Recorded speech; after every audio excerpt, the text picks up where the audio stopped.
live.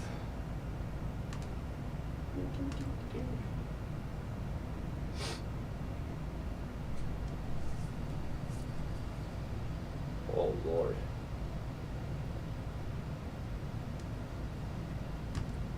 Oh. Can everybody hear me? Maybe. I don't know. Just see.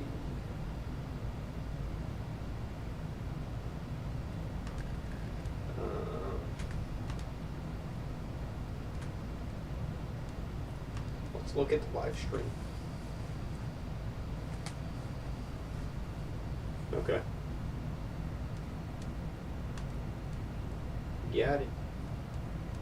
Okay, I'm watching myself, watching myself, watching myself, watching myself. Okay. Ooh. Let's get into it then. Oh, you can hear me. Is the sound good? Because I couldn't get my little wireless mic set up.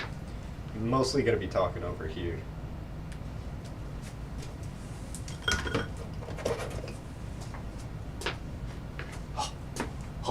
Okay, so we got two cameras. We got this camera looking down at the floor. We got this camera probably looking down this way. So I'm going to be sitting over here most of the time. I can kind of see. Yeah, that's better. Oh, more of those lights. Okay. Yeah, it's coming through this camera this time instead of my laptop camera, which is pretty crappy. So it is what it is. I'm just going to set up my time lapse because I want a time lapse of putting this silly thing together.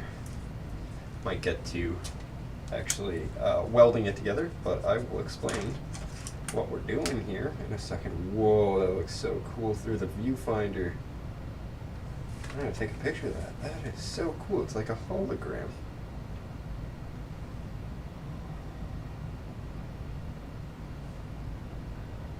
Zoom right in.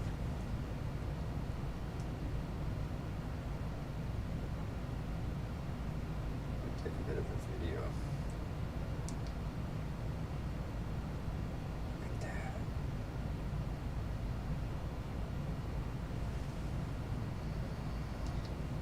So cool.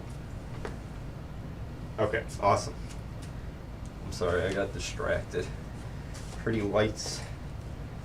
Alright, so we're going to turn this on. We're going to go 3000. And what is our timing? Yeah, every 5 seconds is fine. Now I'm going to put this up here. Ooh. I'm still here, I'm just off screen. I'm gonna do that. Yeah, like that should be fine. Perfect. And then we'll flip that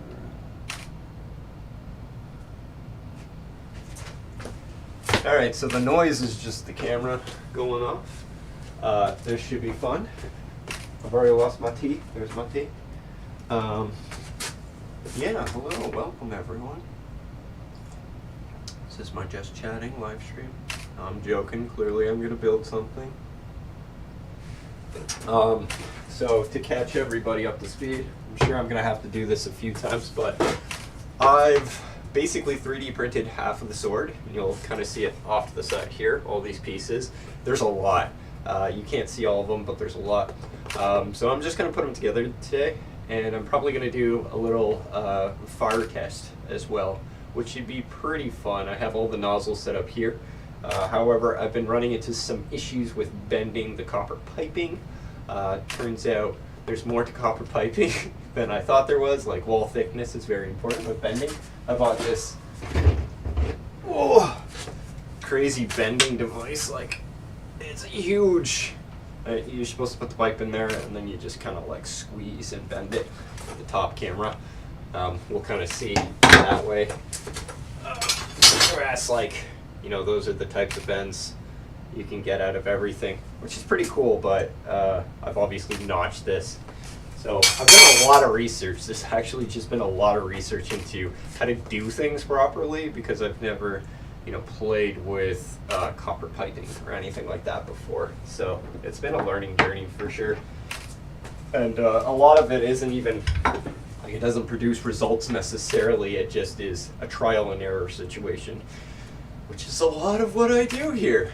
So fun theme ties in. But yeah, if you guys have any questions, just let me know.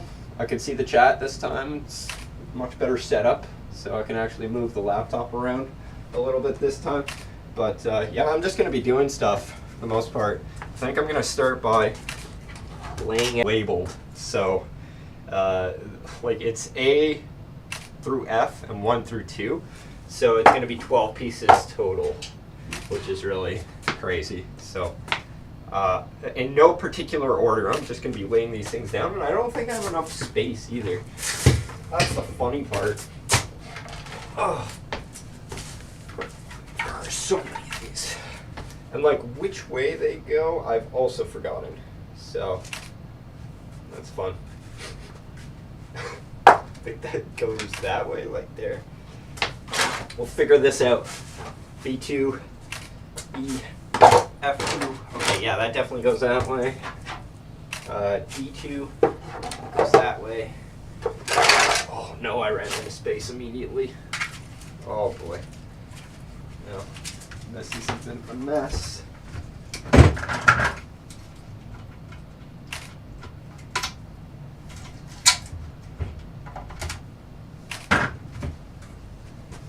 If you've been following me online, you'll know that I've had some issues with my 3D printer, to say the least.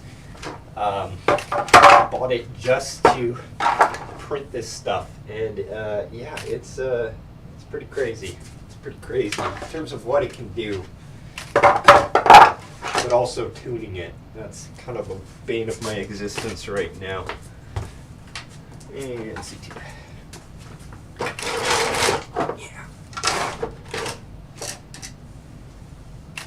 Yeah, just like that. Oh, that fits on screen. Does it fit on this screen? Okay, you can see everything. That's really cool. So, this is half of the sword. And then this is the other half of the sword. Oh, I should really clean it up.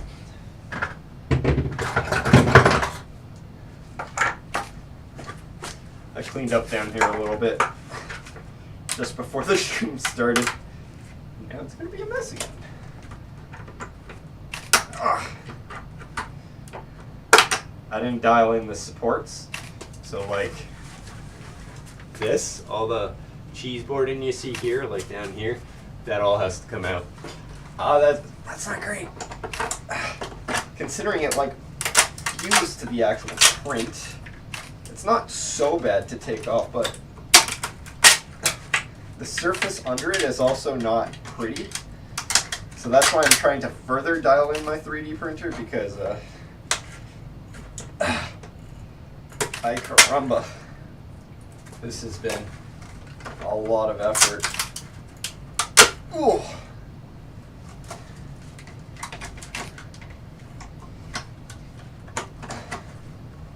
But it's finally coming together, which is nice.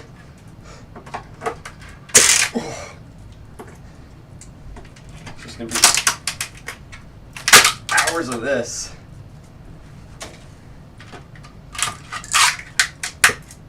Like, holy crap. Is this worth it? I don't know. Should have done some other type of support. Made a rafted support. I've learned a lot. Frankly, it would have been nice to learn before, but sometimes it's just trial and error. Oh, oh my god.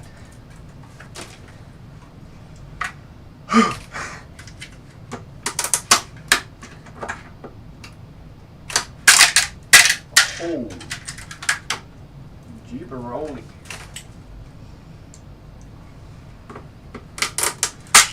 boy.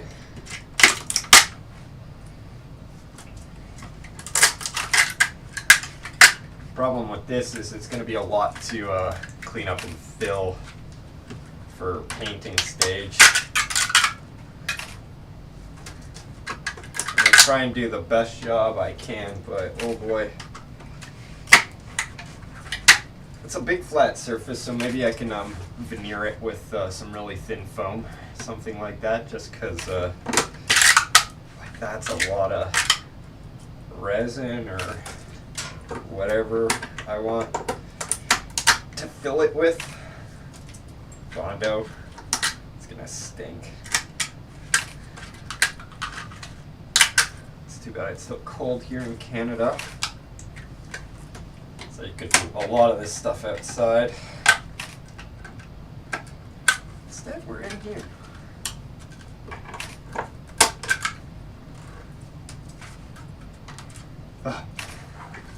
Yeah, so.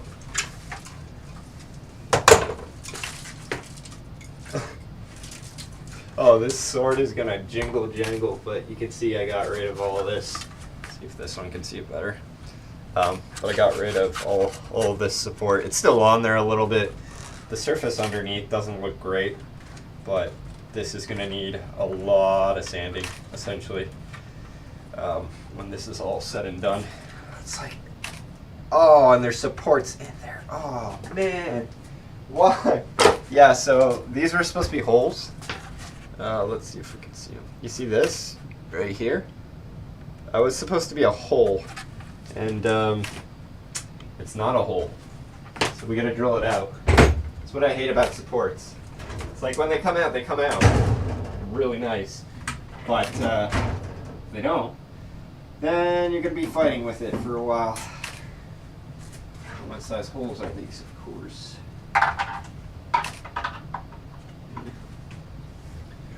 5/8, 5/16. Do all of my dimensioning in millimeters, so it doesn't really help. That's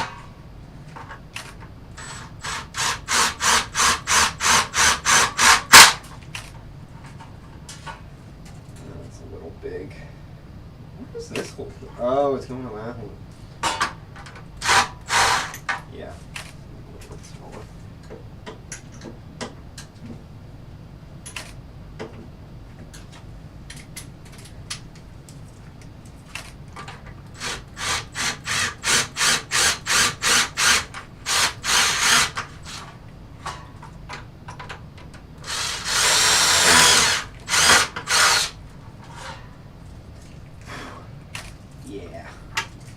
Yeah, it sucks.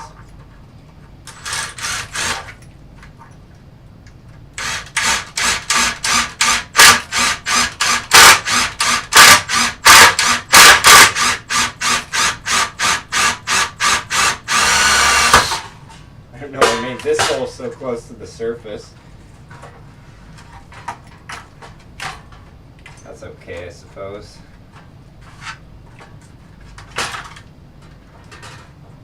And where's this one?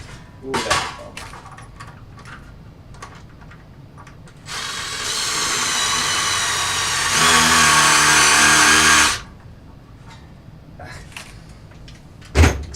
Yeah.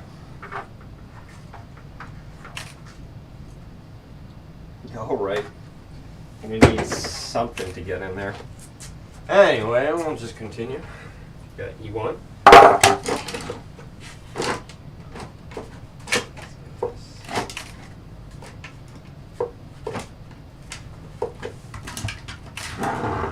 Here's F1.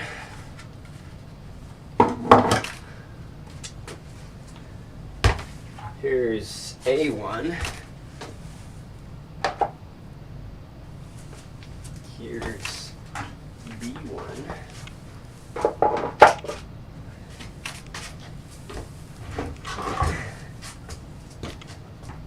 C1. And wow. This sword's wider than me. Oh boy. It's That's a lot. That's a lot of sword. I don't know if you can see that, but like, this is me. This is me. I sit on it. Oh, look at that. Oh, that's gonna be big and heavy, and holy Jesus. Yeah. Authentic. That scares me. Okay, so yeah. I guess I'll just like throw other things in here for scale. So this is my tank, and that fits fairly nicely actually, so that's good. And then the tank is going to get attached to valve system here, so that's going to sit in just like so. It fits pretty well actually. That's nice, and that's not going to go anywhere. It's just going to be locked mechanically in place by the two halves of this coming together. And then what I'm going to do, we're going to hose basically all the way from here all the way out, all the way out to this part, and then this part comes back in over here, and then in here there's going to be all of the valves and stuff, so those solenoids that actually control it will go in there, and I only need two, but also a pressure regulator. Where did that thing go? Here it is. This guy goes in here too. That's going to be tight, and then those all come out this side here, which then go through various pipes that come out here, and then that gets run right in the nozzles over here. So that's all the nozzles, as well as like these little blocks here. Those are for all the tasers, essentially. The tasers are what is going to set the nozzles alight, which is really cool. So yeah, it's pretty crazy. And just seeing this, like, I'm a little taken aback because there is so much going on here that that needs to be done. And this is only half of it too. So this took, you know, what, like 20 days to 3D print all these different parts. So it's not actually that bad. And to finish it off really quick, I guess I'll do all the sword bits. So technically, these are TPU, so they're deformable. They should be fairly paintable as well, which is what I'm hoping. Again, experimentation as we go. But yeah, these all kind of go together. So this is Z1, that goes there like that. And again, because this is upside down, it's going to be inverted. So that's Z1. Here's Z2. And then I think this is Z3. Yeah. It's kind of hard to see the writing. That's Z3. And then Z4.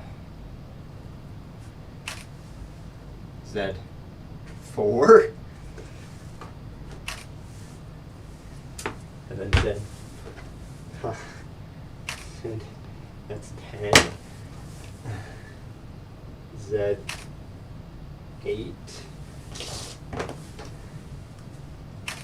Z9. This has to be it, right? Z7. Goes over there. This is probably Z6. Or Z, yeah, Z, wait, what? 1, 2, 3, 4. There's 5. This 5? There's Z5. This is fun. Like a big stupid puzzle. Yeah, and then the Z's, yeah, they go together like that. And like that. That's Z6. And here's Z7. And then here's Z8.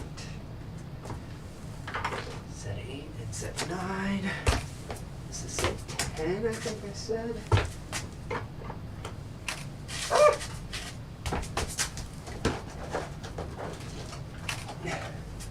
11, 12, 13, 14.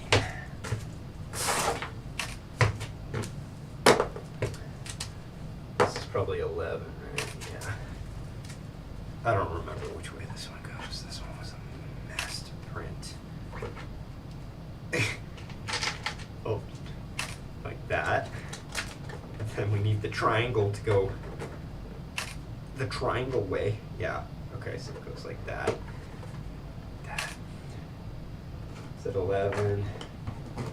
This is at 12. This is at also Z12? Oh my lord. No, that I think that says Z12. Yeah, it's at 12. It's at 13. And then it's at 14. 14's a little bit stylish.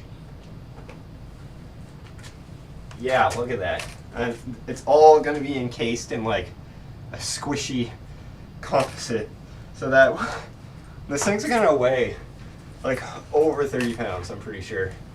And when that comes into the ground, if it does, which will, the squishy is supposed to take the brunt of that. So hopefully, again, I'm able to fuse those together in a nice way and then fuse them to the blade itself. And I'll probably do it half at a time.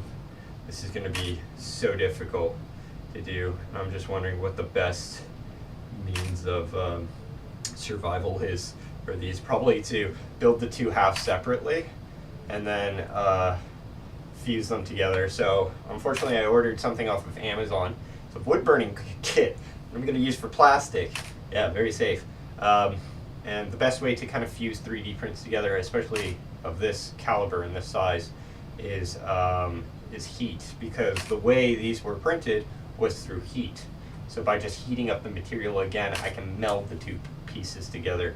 I'm also going to use glue in between just to kind of keep them seated, but the glue's not going to be the prime candidate for fusing these pieces together. So that's kind of what it is at this point.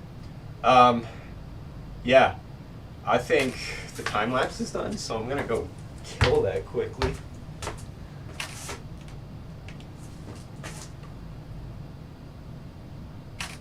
Actually, I'm going to pose with this.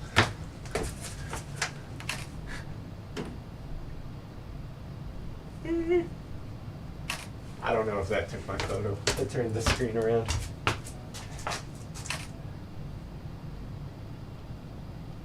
And yes, yes, okay, yes, okay. Yeah, so we're good on that. Yeah, sorry, so I'm frightened and excited. That's how we all feel. That's how we all feel. Sorry. Tatsuya. Ooh. All I've done is laid out the pieces. This thing's tiring.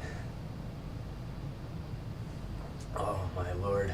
Okay, so in accordance with everything else, I think what I'm going to do is start to put the big pipe in. So the big nozzle. Just because this one's easier, I was messing around with the little nozzles. And the little nozzles are hard because this piece right here, so if you see over here, all of the other nozzles come out straight like this, but this one is receded into the plastics itself. So you can kind of see the nozzle actually goes in here, and then the pipe comes out at an angle over here. So it's not a straight run, not like these guys.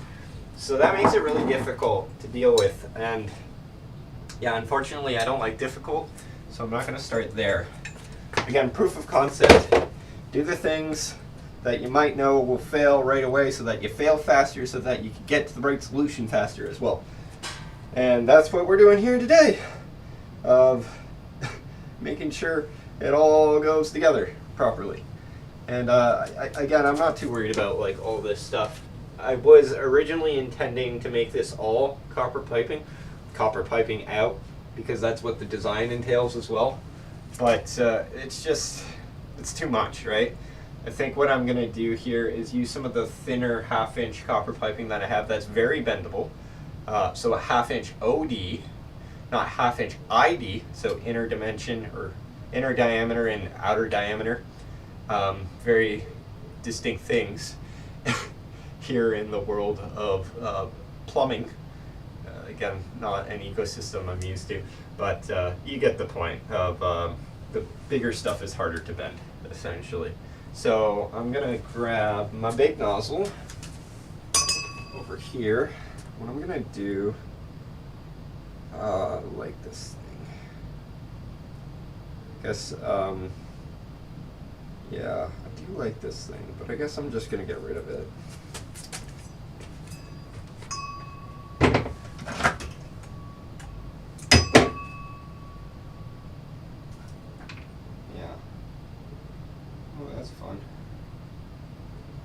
It's got insulation. Oh, that's cool. Okay, that makes sense because that's like super high voltage piezo electric pneumatic device.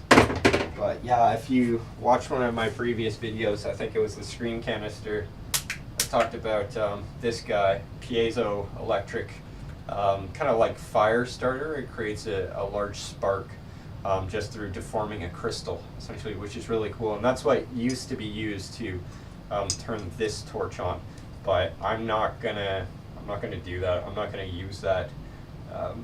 It's just not controllable, right? Like you have to sit there and it doesn't work every time, and it's, you know, how many sparks can I make? So I'm adding a taser module to each one of these to start them up, and you'll kind of see how that's done. I'll probably have a better detailed view in the full video once this is done, but yeah, nothing to worry about there.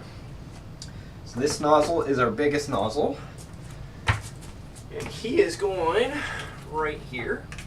And then again, as I was saying, the wire gets fed in there.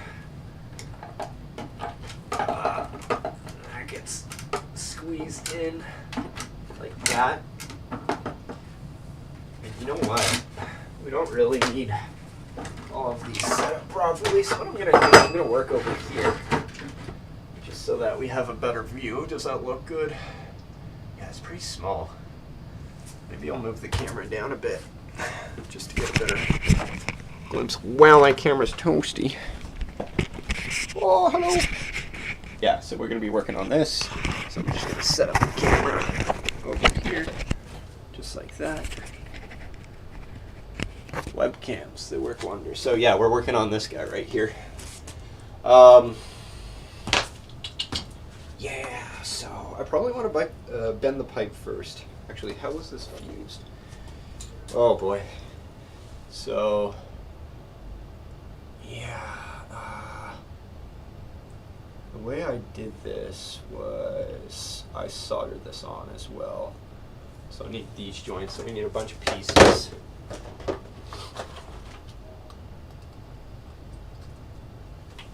Some of those boxes. Right. So they're all in here. Let's see, joinery. Alright, I bought just exactly enough for this whole thing. So if I lose a piece, that's bad, obviously. But I need one joiner, and then one adapter, another joiner, oh, and then a male-to-male. Oh, there.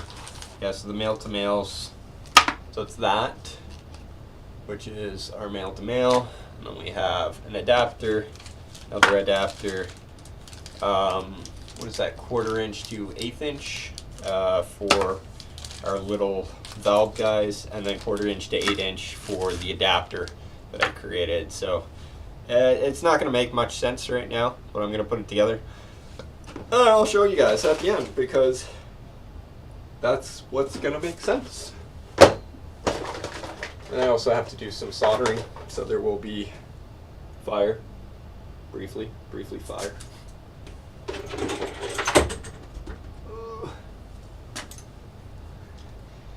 Okay. That.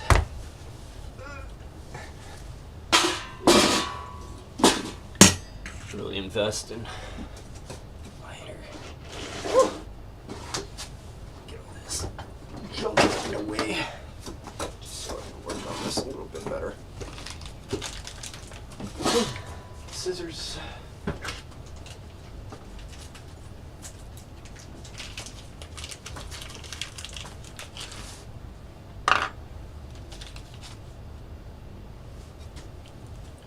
And just let me know if you guys can't see anything at any point. Try and move the camera around best as possible. Probably highlight the soldering process once I get to it, as well as the bending process, just because it's tricky. I'm definitely not like super talented at it, but hey, that's what all these test pieces are for, right? Like I did one, there's another here, I can see a couple on the ground. So it's just a matter. And you might be asking, what's the point of this, right? Like, why don't you just use this plastic hose for the entire nozzle? And I would have liked to do that, but the problem is these flame torches, the heads, get really hot. So it was transferring the heat into the plastic piping, like the PEX piping, and then it was melting them. And we had fire coming out of the edges here, we had fire coming out of everywhere. So I stopped that and I said, okay, I'm gonna need some copper piping. So that's why we have an assembly like this. Even though it's short, it does a lot to what we call heat sink, right? We're sinking the heat into the copper because the copper has a specific heat capacity that can absorb that heat. So yeah, long story short, that's what we're doing. Yeah, I'm just gonna open all these.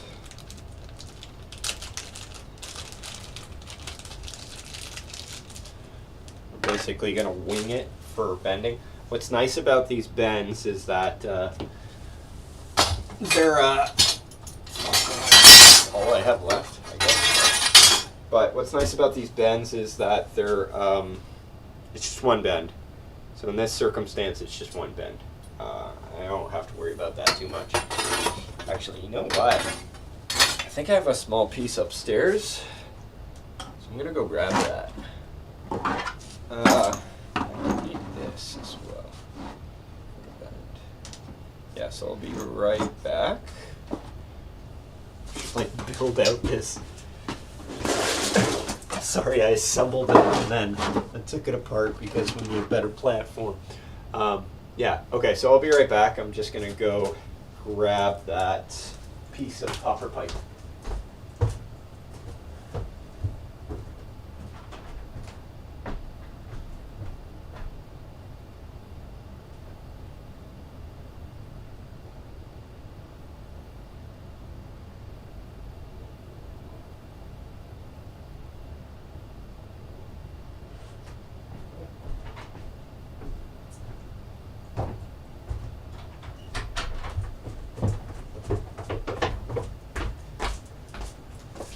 Hey. Alright, nope, I'm down.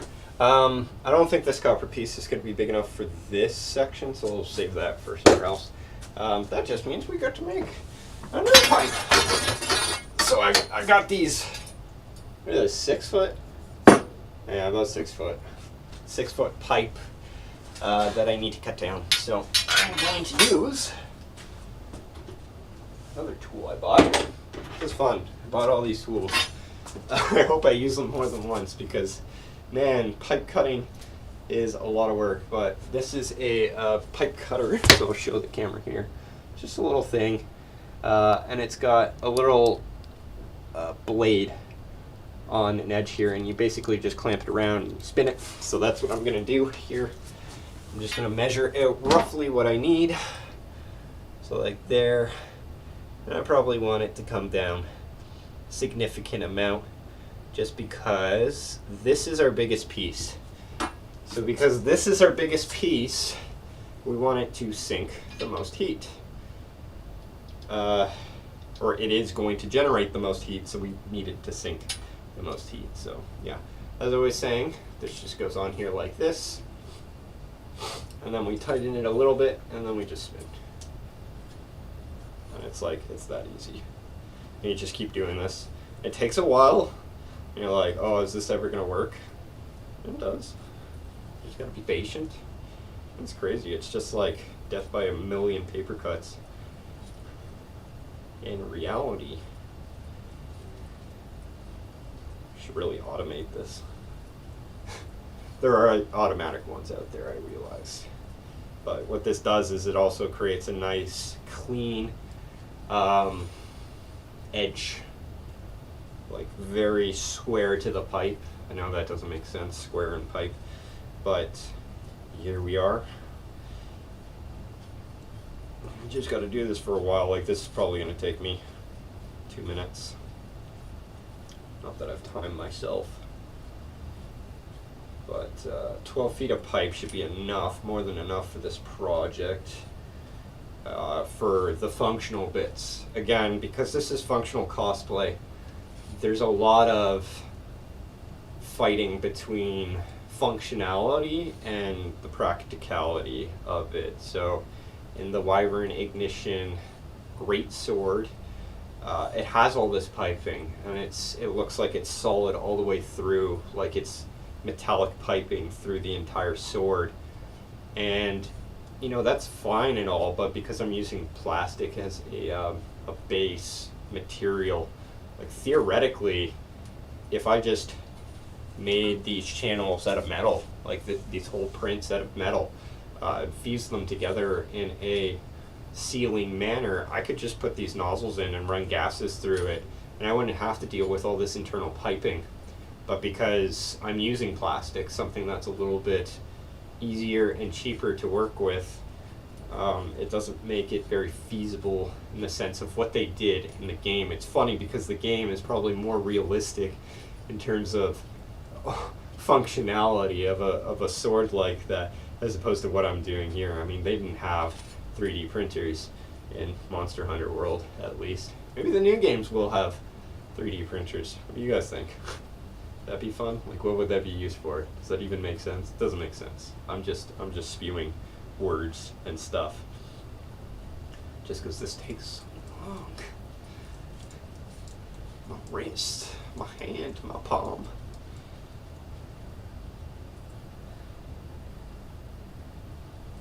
I wonder how far off we are. You can never tell, it just goes.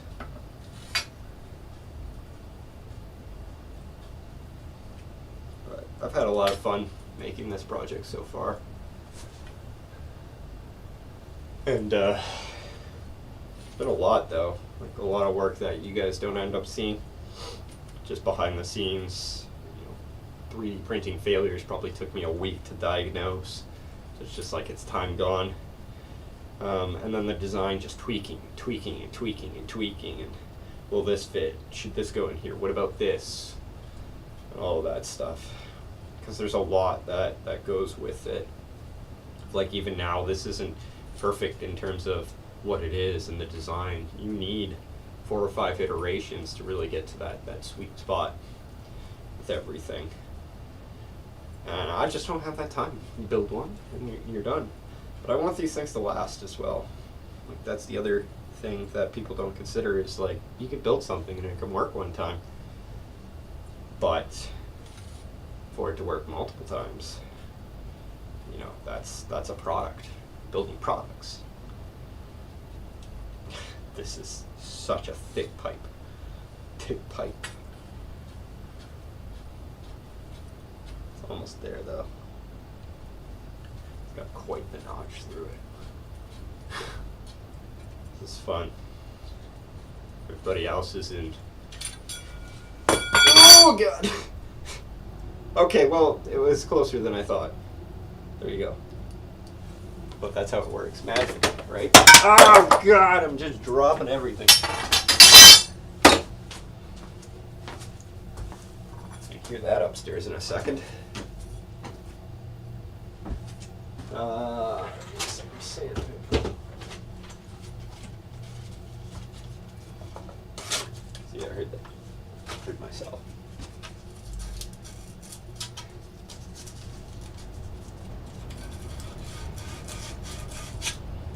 Oh yeah, yes I did. I bought this special little tool here. Again, bought so many tools. But this is for kind of deburring copper pipes. So you just slide one end in, you just spin it.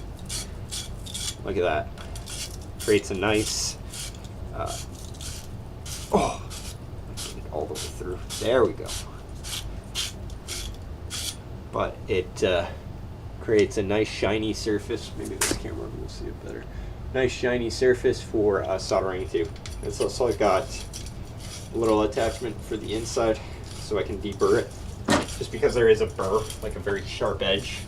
So I just want to dull that down a bit. It's not like the gas I'm putting through these pipes really cares, but maybe they do. You never know. That'd be nice.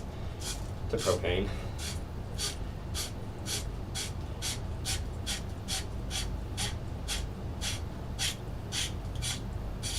That's great. Just helps with heat flow.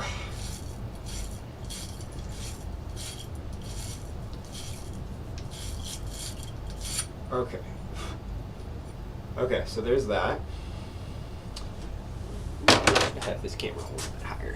I'm gonna move this camera again. Whee!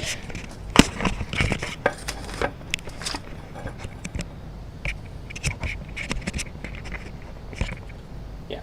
Now we can kind of see, like, there's the shiny end. What's this camera range? I don't know how well that's showing up, but that's pretty good.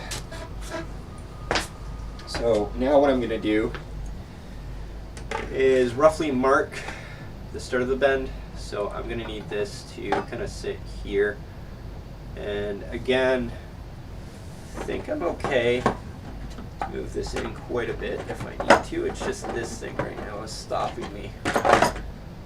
So like, yeah, that can go in pretty far if I need it to.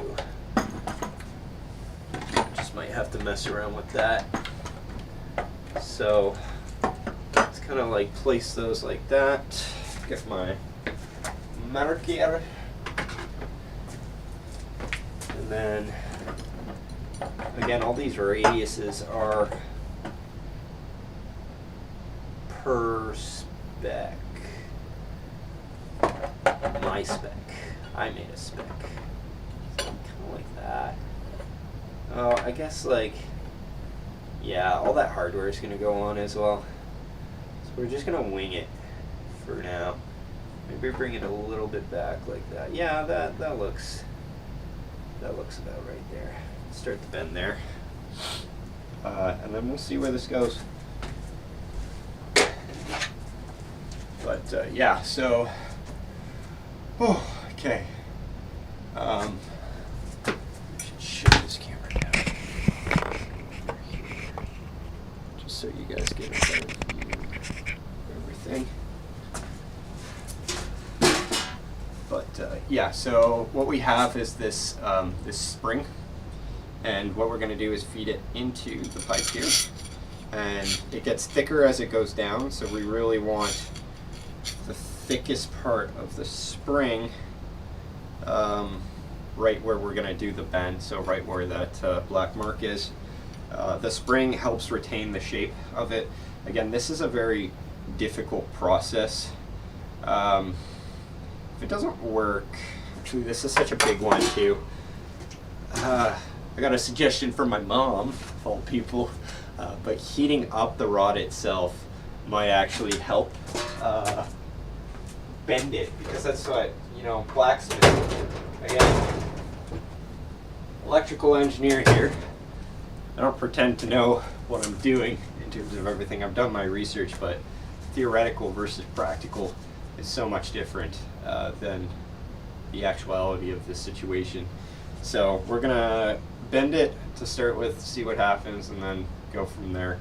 Might try heating up another piece, but it's all the shaping of a pencil sharpener for my pipes, I guess. Yeah. It kind of does the opposite of sharpening. It kind of takes the edge off, if you know what I'm saying. So whatever the opposite of a pencil sharpener is, not sure why you would have one of those. It'd be pretty funny if you did, though. Unnecessary invention, right?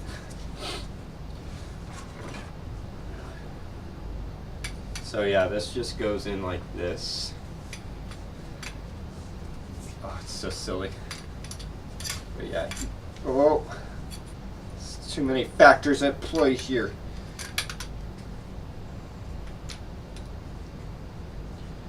It's hard to find. Okay, so the bend starts there, so you lock that in, bring this around, you put that on there,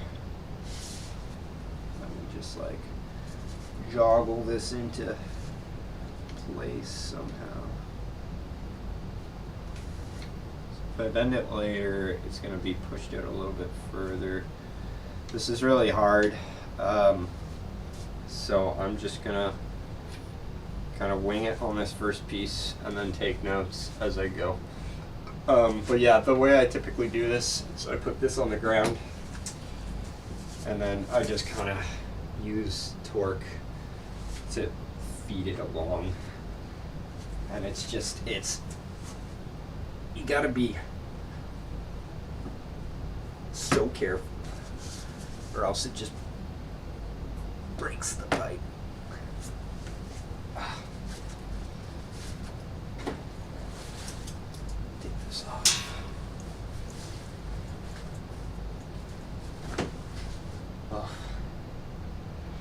I'm nervous about this because it's copper piping. It's not cheap either, so something you have to consider. These projects take a lot of money.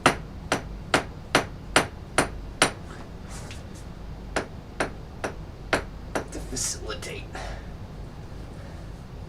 Oh.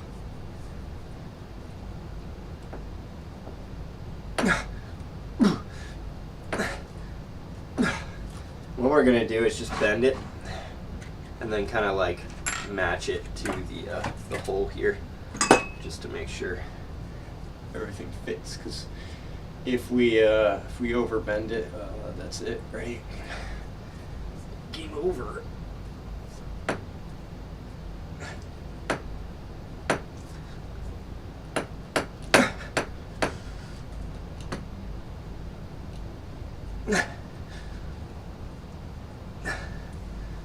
Hope I'm not. You usually can't tell until you're done if you're creasing the pipe itself, just because like you don't want to take it out as you're doing this. I mean, put some of this stuff off to the side as well, just so we can see what's going on. Woo. Oh, okay. Let's continue.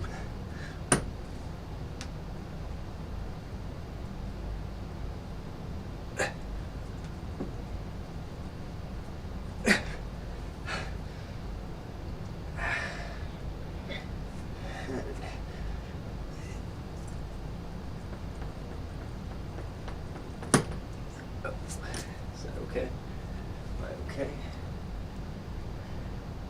Looks all right. I hope it is.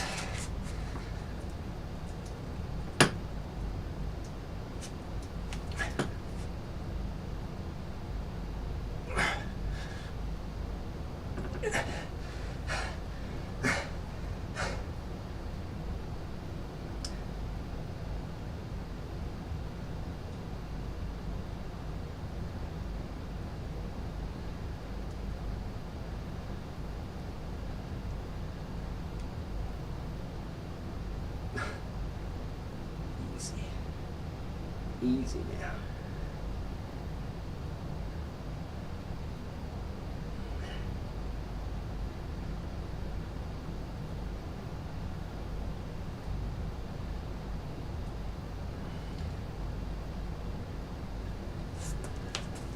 Oh, you see how much it's bent right there.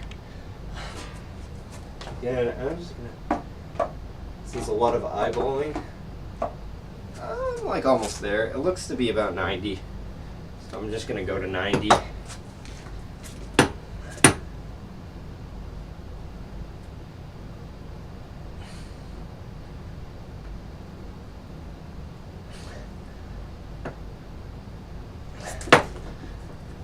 basically it.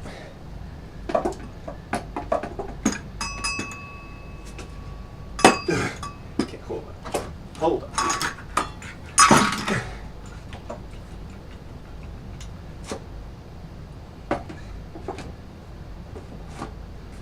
Does it fit?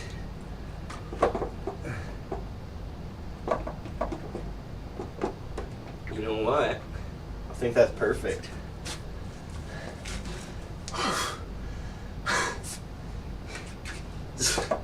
I said that there were 6 nozzles, right? So I have to do that 6 more times, and hopefully this just turned out fine.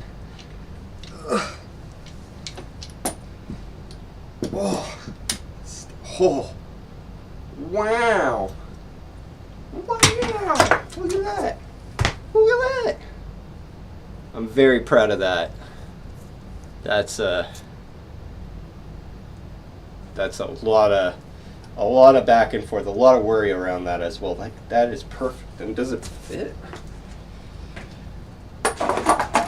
Woo! Look at that. Ah! Look at that though. That fits perfect.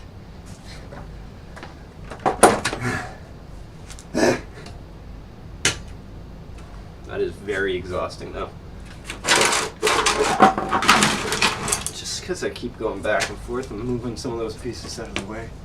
Okay, so now we have to remove the spring, which isn't always trivial, but that was trivial.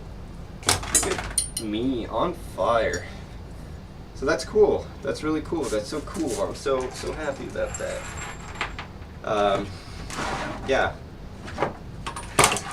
Take the little wins, you know? Because I didn't have a lot of confidence in bending that pipe. It might not seem like a lot to anybody, but it's definitely could have made or broken this project just because of how integral it was to working. And as I mentioned, like, I looked at all different different types of piping and stuff like that. So I have like this really thin stuff here. It doesn't even look that thin. It looks like the same as this stuff. But it's all the difference in the world. I can bend this stuff so easily because it's a 1/2 inch outer diameter. This is 1/2 inch inner diameter. So this inner circle here, of the pipe is 1/2 inch. The outside is 5/8. So just because of that wall thickness as well, it makes it really difficult to bend the pipe.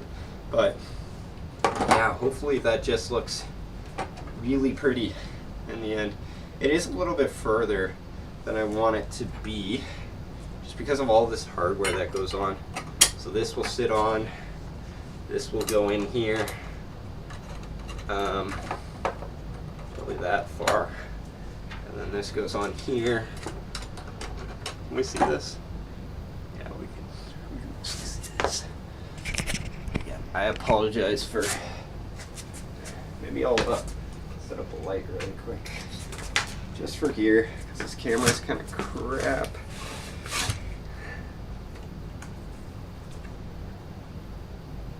That is 600 Kai.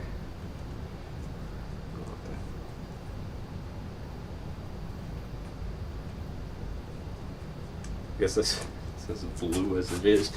Yeah, so just do that like that. Probably just move this.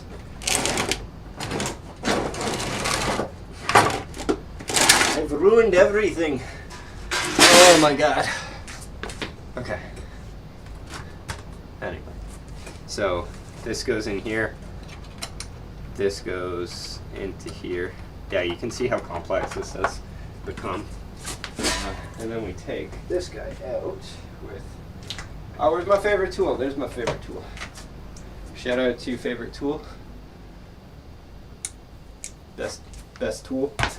I just like grippy things. Like, it's so weird how you just discover what your favorite tool is, and I just need something to just add torque to like spinning action. And it just happens so often. And even just like pulling stuff out of tight locations, like that guy, best tool for that.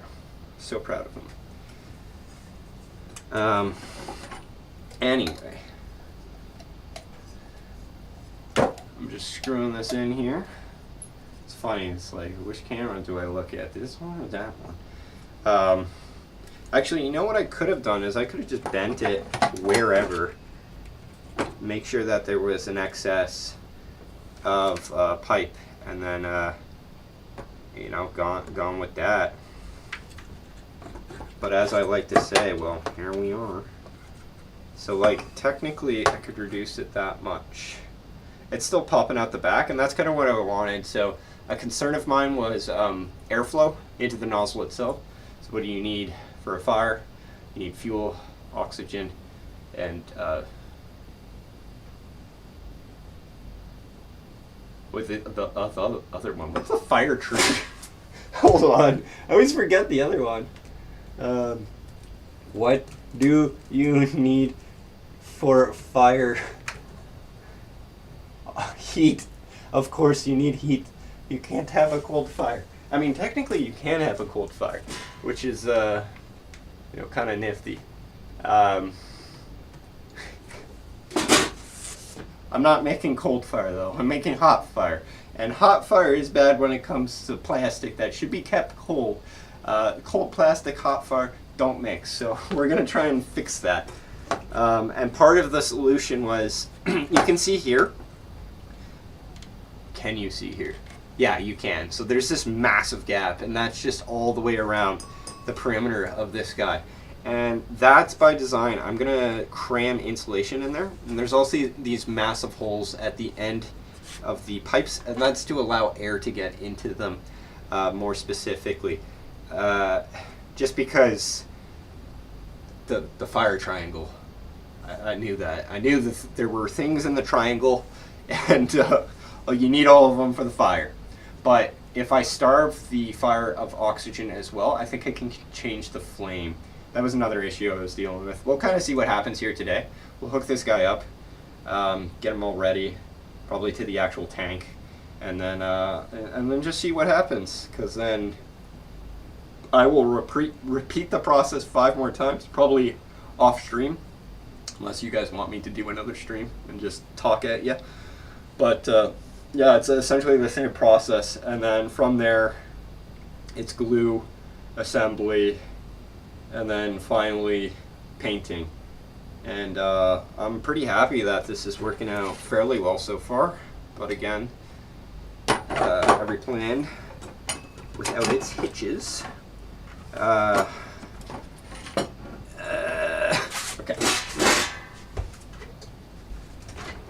Whew. Now I'm just going to cut down this pipe, as I said. I'll have a little piece of copper nublet, but the next time I do this, I will know. So I need to reduce it by approximately, say, an inch. Is that right? So an inch brings this all the way back here. This was okay to fit like that. Yeah, I think this should work. Famous last words.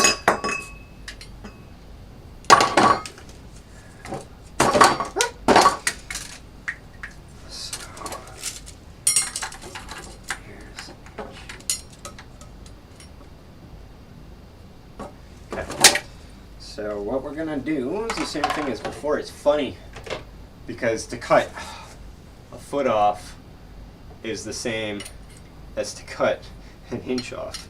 So you may as well make your cut right the first time so you don't have to do this multiple times, because it does get kind of annoying.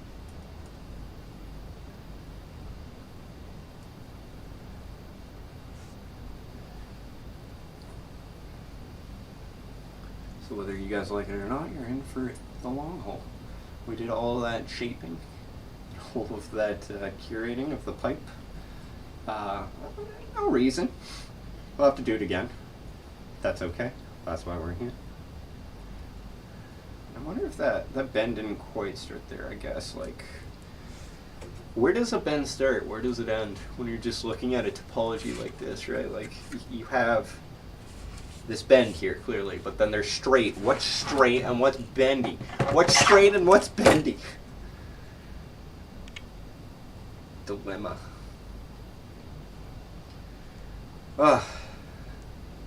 Yeah, I'm excited to get this thing up and running, at least half of it, because this project's taking a while. Do you guys know this project's taking a while? Last live stream was a couple weeks ago, I think, and I was just testing out the fire system. And I guess what's nice about this process as well, of like, I'm taking my time in some regards, because doing the same thing multiple times wrong is annoying, whereas if you just spend a little bit more time, a little bit more research, sometimes you can get it right. Sometimes you do need to just trial and error, right? Like what I'm doing here, of like, I did all of my research into pipe bending to see what the best tools were and whether or not it was feasible. I stumbled upon a solution that's not really highly regarded as correct in, I guess, the plumbing industry. Mostly looking at products on Amazon of what can you buy. Most of what you can buy is like conduit pipe bender. So if you've ever been into a industrial space, you'll see like big, I think it's galvanized steel pipes that run through the ceilings that don't carry water, that don't carry gas. They're used for electrical, just to keep all the wires bunched up and keep them safe from any kind of anomalies, like I don't know, somebody throwing knives into the ceiling or a drone passing by. I don't really know the point, but it keeps wires nice and neat, and you know, it brings it right into your electrical box very, very nicely. And what I'm getting at is they have this big conduit pipe bender that you put a piece of conduit into the head, and it kind of looks like the bender head, and you just like pull and you just bend the pipe that way. But I think conduit is also pretty thin when it comes to the wall thickness, I guess. Just like this stuff, right? Like, it's pretty thick, and that's why I have so much issue with this, is that it's pretty thick, and because of that, it doesn't want to bend, which is probably good, you know. I don't see any copper piping here. Well, there's some over there, but typically speaking, actually, that's really funny. I think what they did here is they just kind of like bent it gradually by hand, which is an option, but if you want like tight, nice radiuses like this, you need that. And that's funny. There's a professional that came in here, a plumber or city worker or something like that, that installed my copper piping from the street gas in here, and they're just like, oh, it's got to go right down there, and they brought it in like a huge pipe, and they just kind of like forced it into shape. But actually, that might be half-inch OD. I'm not sure. I could go measure it, but I'm too lazy. I thought like house stuff was this, but this is mostly, I think, water pipe.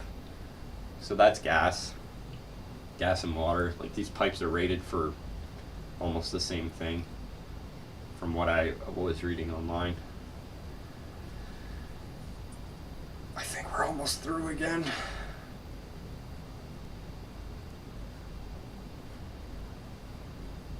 What time is it? 1:10.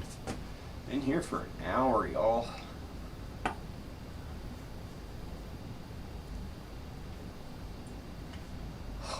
Just keep going.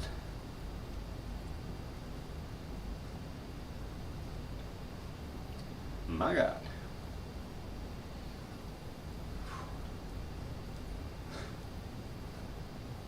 This is ridiculous. So who's been playing that new Persona game? The old Persona game. Persona 3. Reloaded. Because they got new guns. Pretty fun game. Played like 8 hours last night. Crazy, right? How do I have time for all this? Well, I don't.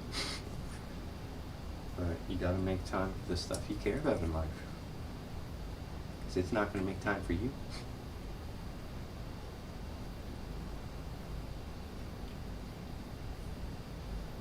You know what's going to be fun is going through all of this live stream footage and getting the scenes I need out of it. Maybe I should have recorded on the camera from time to time.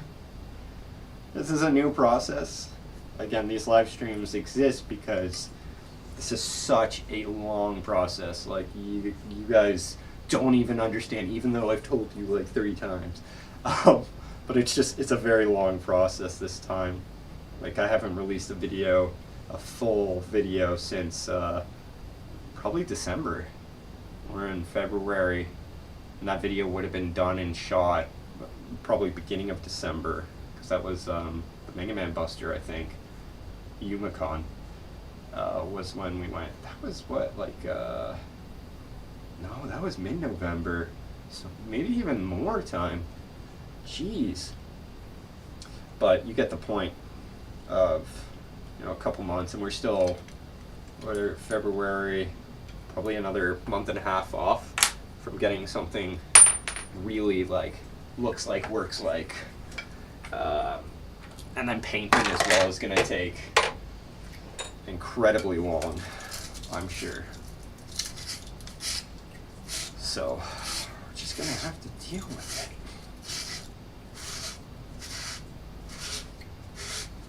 But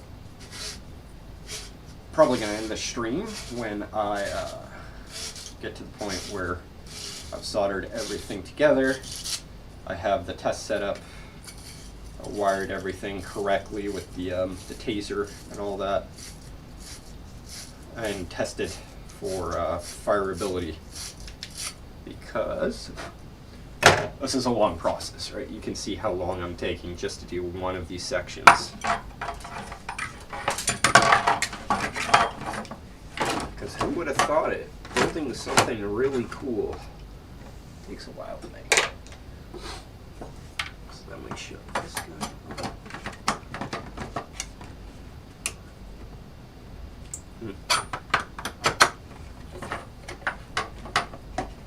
I'll measure something up. I'll go as far as I wanted it to go.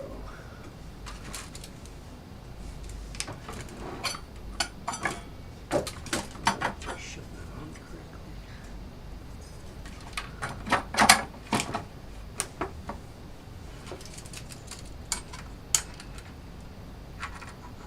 I guess, like, what I could do is, like, I know that that's the end of the pipe is right there. Yeah. The pipe is right there.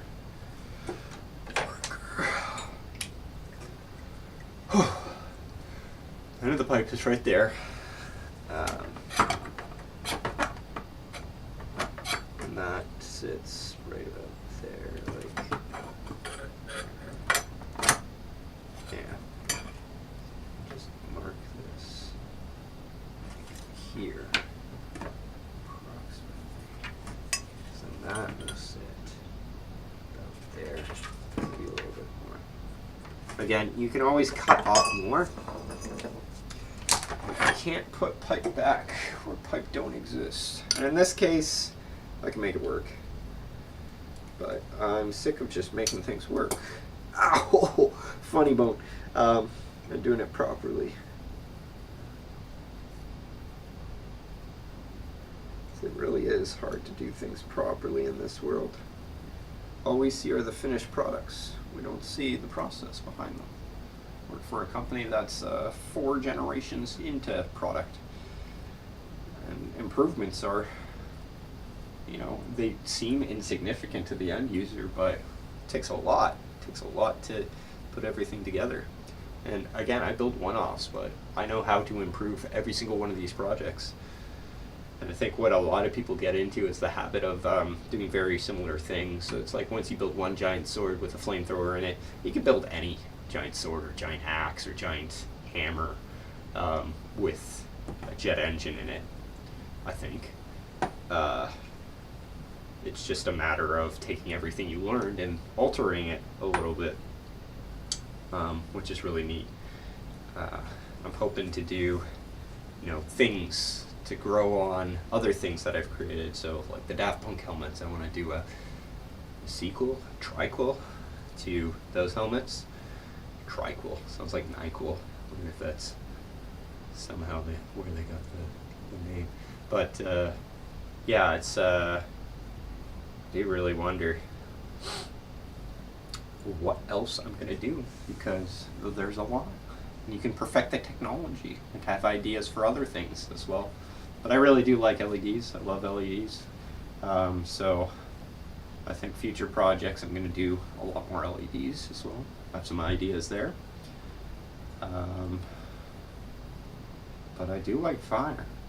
And I do want to build more Monster Hunter weapons. I think that'd be pretty cool. Switch Axe is actually one of my favorite. Just, like, I don't love playing it in-game. It's pretty fun. I think it's really neat with the, what is it? Not the SAED, but the full elemental discharge where you're like in the monster's face and the monster's like, ah! And it goes, not Donald Duck-esque like that, but you get the point. And I think I could add that in terms of like a little bit of fire, or like no fire, like charging up the blade with LEDs and colors and stuff like that.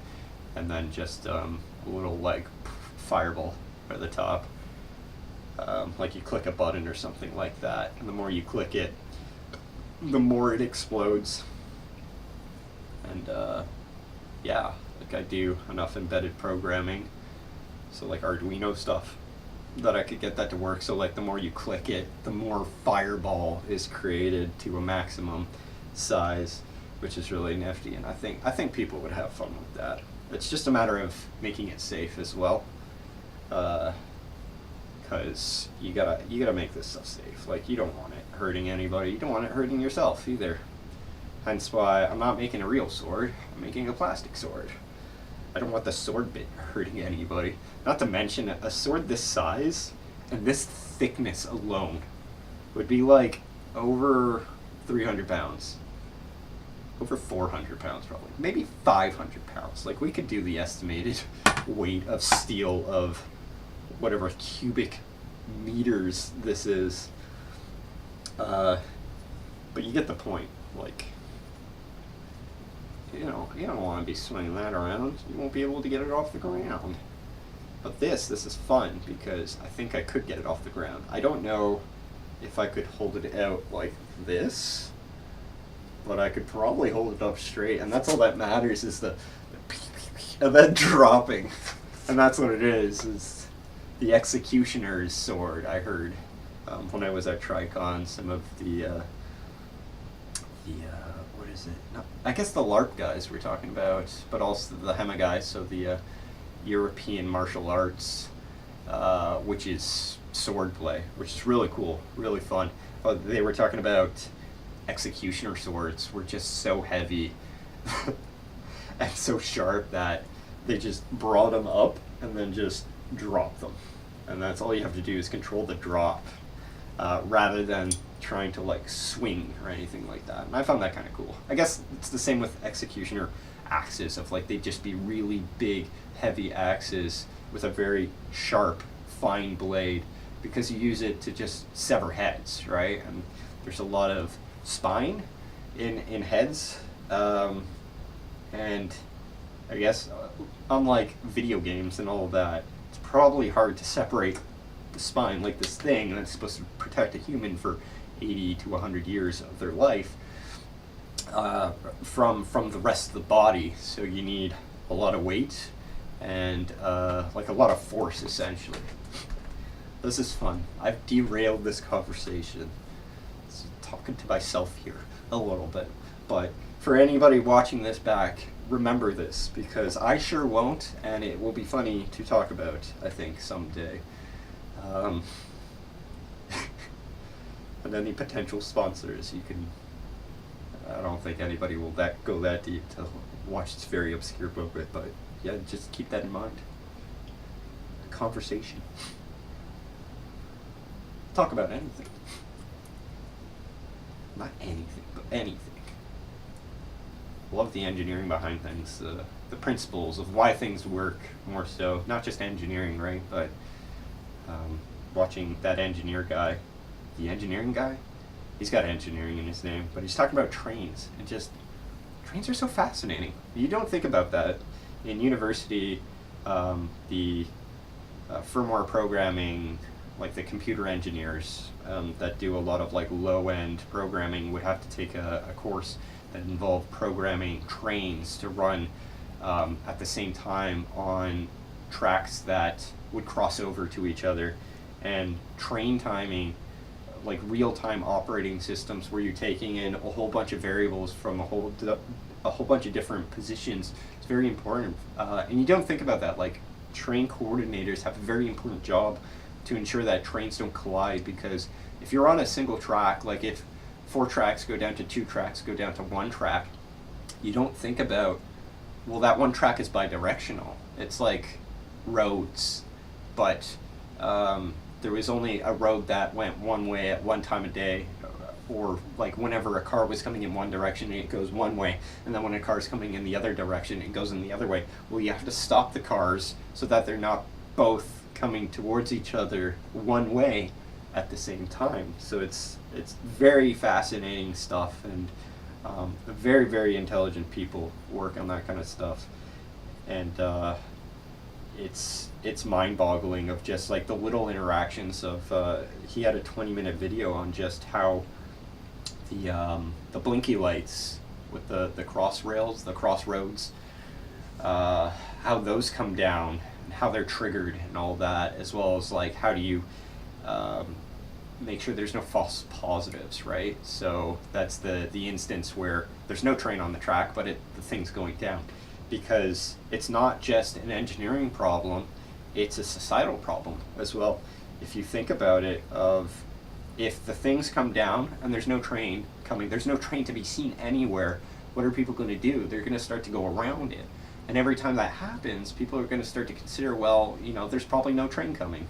And that's not the point of these safety mechanisms. The point of these safety mechanisms is to keep you behind the line until the train passes. And that could definitely take some time in some instances, and we're not happy about it, but we're also happy that, well, maybe we don't think about it, but we're happy that we came out of that situation alive, like completely avoidable. And yeah, just little things like that you don't think about, of when the train gets past the signal, you want the signal to go up immediately. And how does it know, right? Like, how do all these circuits work together?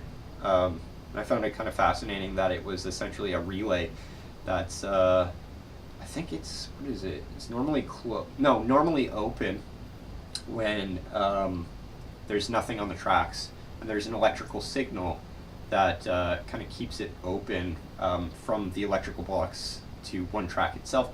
But as soon as something creates a short across the tracks close enough to where the crossing is, the relay shorts and it turns on the lights, which is really really kind of cool as well, I found, at least. Like, I'm just nerding out here about trains. I don't even particularly like trains, but I like the principles behind it, of like understanding why this works and thinking about something that's so mundane, that's just there in everyday life, that just kind of works. Like, you don't think about it, and you don't think about the consequences of it working or not working as well, and how important it is to just society operating, and how intelligent people are for putting this stuff together. Like, I can't fathom how people have just come to put things like this together. Same with like nuclear fission, fusion, that we're trying to get towards, like, just years and years and years off from that. But putting together all the principles and how it's based off of sciences that you understand in high school, physics and inertia and action, reaction, and all of these things. Like, when you think about how power is generated, everything's the same. It's essentially something turning a turbine, and that creates electricity. And it's so mundane in a way, of like a waterfall or hydro dams and stuff like that. How do they generate electricity? Well, there's channels that flow into tubes that hit like essentially a fan that's connected to a generator, so a motor, and that turns the motor, and that motor induces a current in the wires, and those wires feed electricity to the grid, and the grid comes to our house. In the house, we plug the iPod in, and we listen to the music, and it's all one ecosystem. But going from hydro dams to even nuclear energy, same thing. It's just getting water really hot, steaming it, and then that steam is focused through pipes into like fan blades essentially that turn turbines that then go to the grid as well. And it's like, wow, everybody's thinking like me. Or you just like make it work. Just like, we know turbine. We do turbine. That's it. Wow, that's a perfect fit there too. Look at that. That like goes right in. It's not showing up very well on camera, but like that's exactly where I want it to be. I do live streams more often. Things just work, supposedly. Is that too close? No. Maybe actually. Oh, you guys are gonna hate me. Yeah, I gotta do that again here. It's not quite where I want it to be. That's okay. We'll just do that. We're doing just chatting while working. This is what other streamers should do. You know what? They should just do work for me while they're just chatting, because like this is such idle work. Like you just put the thing on and you clamp it down just like that. And then you just spin it. I'm doing the other side now because it didn't quite line up with the track that I made. I would have had to bend it again, but I'm not about to do that. I wonder if there's enough space. Uh-oh. That's going to be a problem. Where'd the other hardware go? Here it is. Yeah. That's going to be a bit of a problem, but what I'll probably do is heat up this guy. When it's all ready to be seated, I'm going to heat it up and then just press it into the plastic on both sides so that it actually fits. It's what's nice about working with 3D prints. Because I didn't line all of this up perfectly, I probably should have just made this pipe as big as the diameter of this top part here. You can see it's a little bit thicker. Just because there's so much uncertainty here. But again, I wasn't planning on doing this type of solution either. It just kind of worked out this way. You guys stick around. I'm going to get to soldering soon as well, which should be pretty fun. Should tell people the live stream is going on as well. Oh, look at that. There's the link. Copy link. Oh. Let's see. Let's take a picture. Let's do the story.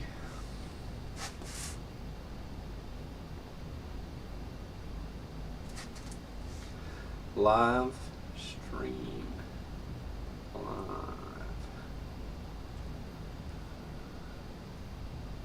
And then we go sticker. We go link. Oh, there's the link. So in there.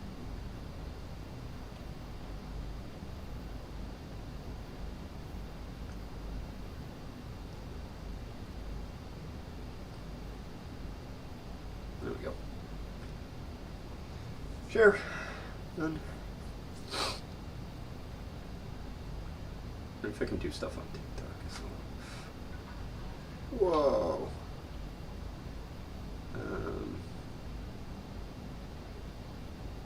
Let's flip.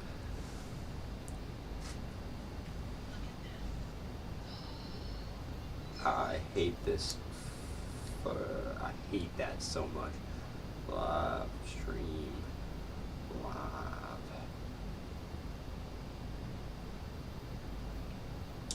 Stickers.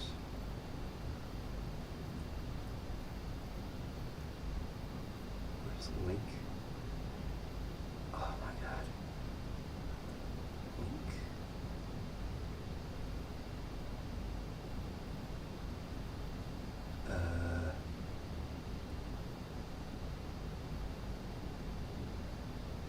serious? Cancel that. Ugh.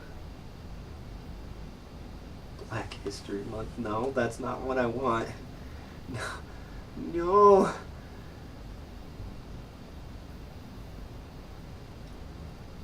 I don't like this.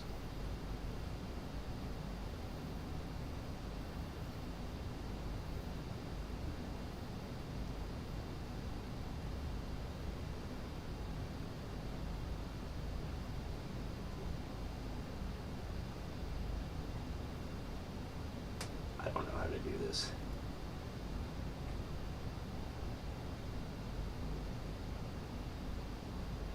I don't know what a story is in this either. No idea. Yeah, okay, whatever. I mean, here we are. There we are. Oh, I'll probably be here for another hour-ish. 2:30. I keep saying it because I have no idea how long this is going to take. I promise this is the last copper pipe cut I will do. Probably. Wish I could multitask.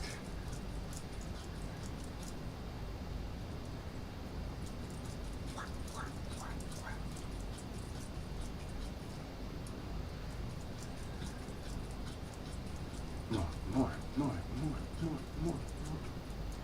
Tomorrow's Chansey Community Day in Pokemon Go. So we'll be out and about. Not with the Pokestop though. We're not doing that over the winter because it's too cold. And I frankly don't miss having freezing cold hands because that wasn't fun.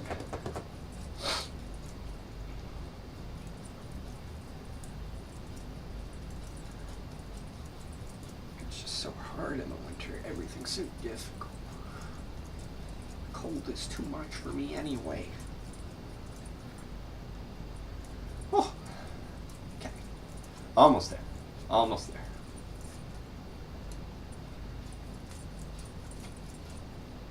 Just gotta give her.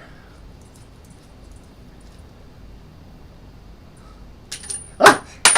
I clamped it down and so many little pieces of pipe. I don't know what I'm gonna do with them. Like a little hat or something. Okay. Let's just do this.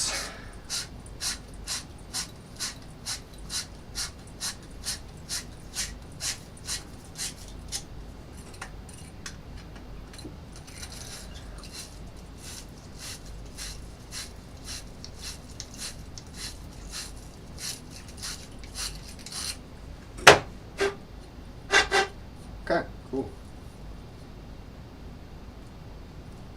That looks good. Okay, so there.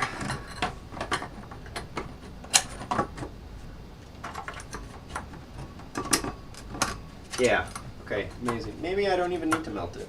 I did add a little bit of extra tolerance around the half-inch pipe already, so that might be enough just to fit nice and snug. That looks really good. Here, I'll try to show you guys, but this is kind of like it fits like really nicely here. I designed it to go back to here, so it fits like perfect in there with a little bit of spacing. And then if we come over here, we have this guy. So I was saying, like, again, this fits pretty nicely over here. It's not perfect, but you know, it is what it is.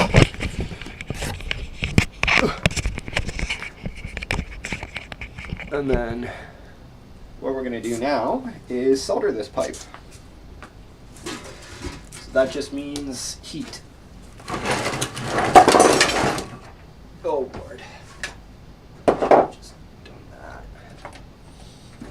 But yeah, I'll do that over here so that everybody can see a little bit better.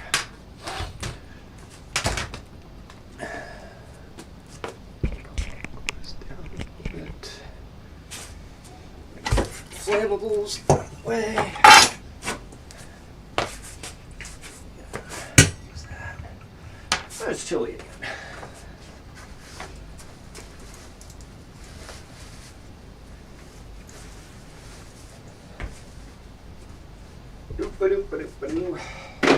Solder, flux.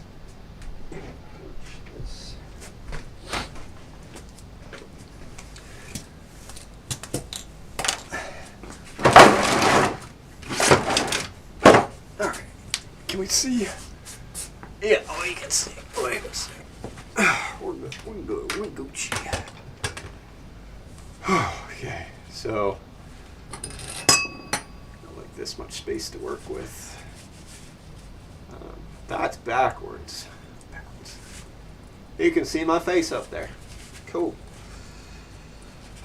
Okay. Anyway, we have our torch. Actually, I need one more. Where did I put it? I had it. Oh, there it is. Why I brought it down here.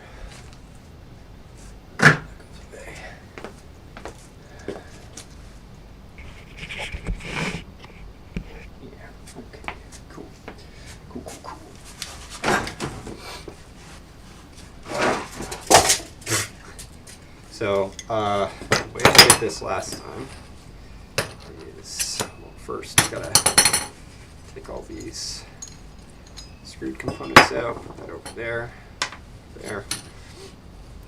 The way I did this last time, again, I did a practice run. That's what that little guy was for. It's a shame I'm probably gonna have to pitch it, but maybe I can save it, I don't know. But you have flux. So like this is flux, which is used in what I call real soldering as well. So I'm an electrical engineer, so I do a lot of like PCB soldering. But yeah, essentially it helps promote heat flow from one device to another. In this case, from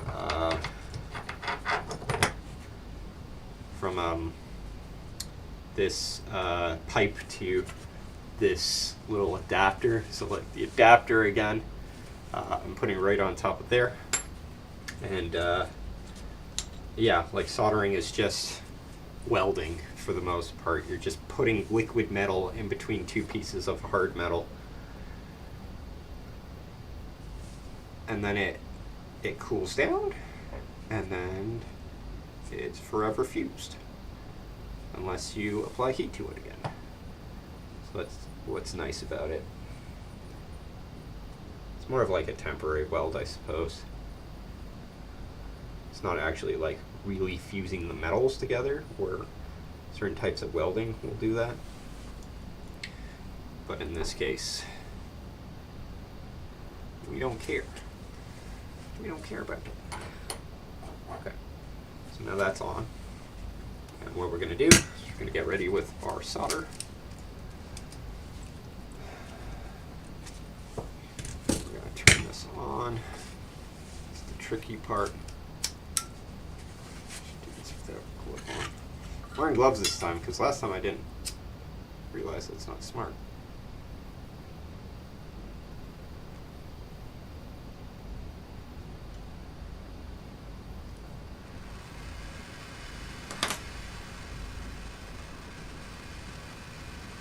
Okay, so you definitely can't see it on our camera because it's mostly not in focus, but there's a fire there.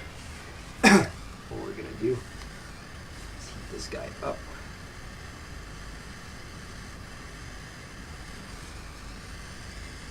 Definitely the wrong way. I don't know how to get this the right way though. We'll just try.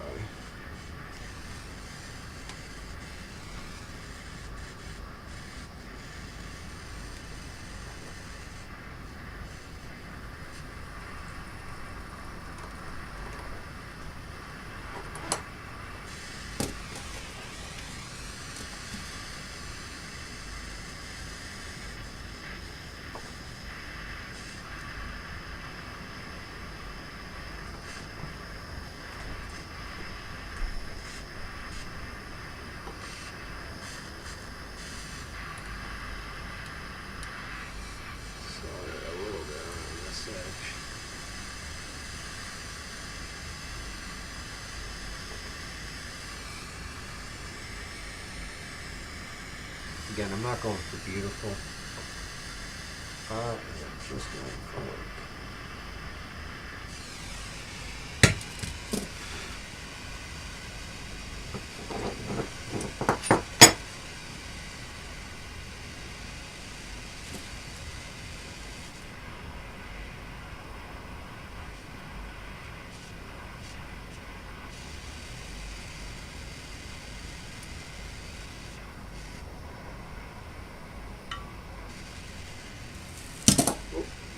Ooh, that's hot, sorry. That's why you wear gloves.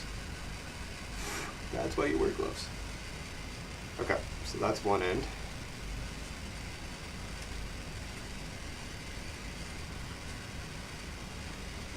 You can prep the other side as well.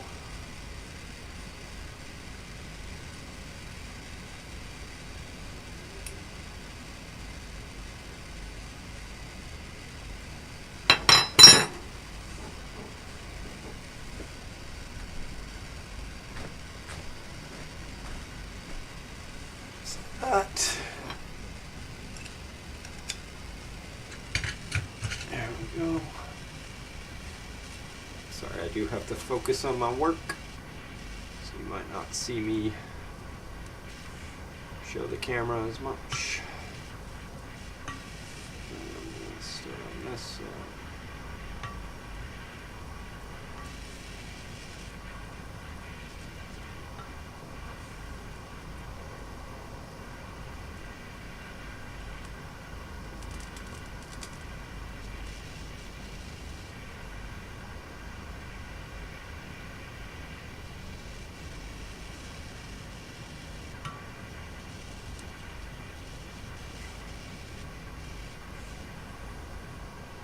There we go.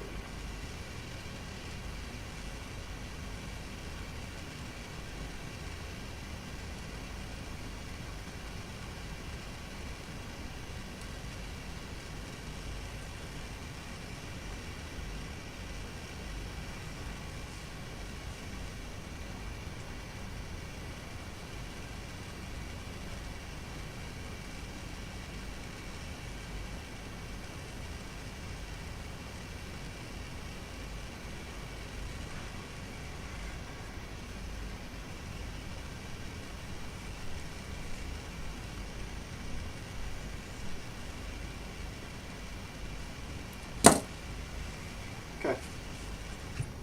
Just turn that off. Smoking pipe. You even see that on camera? It's like hella smoking. And yeah, it's a little bit discolored. It's okay. Hopefully this still fits in.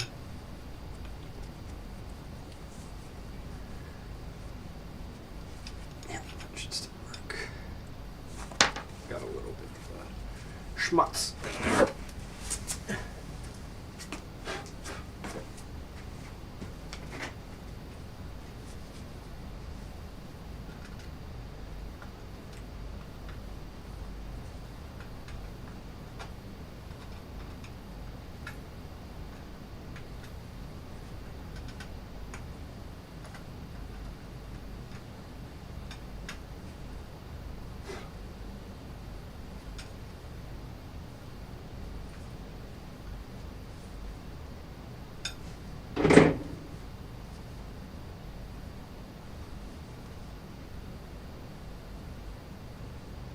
Everything looks good, it looks sealed. You can do like a water test with this as well, bubble test.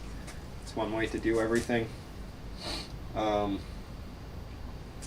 yeah, that's pretty hot still. So what we'll do is we are just gonna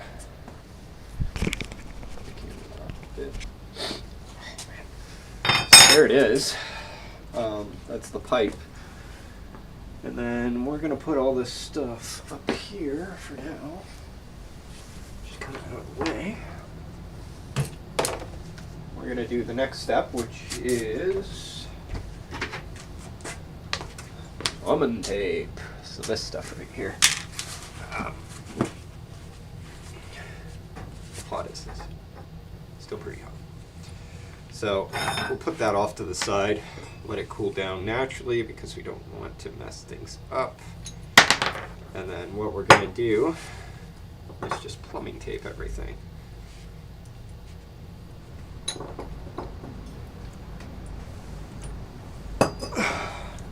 again, grab my favorite tool.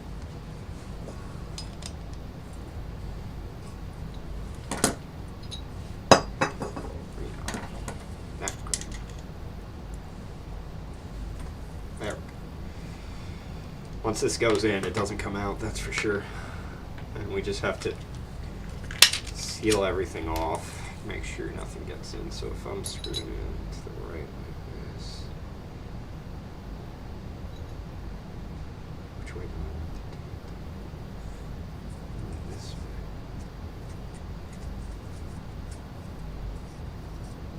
Oh, I forgot the scissors.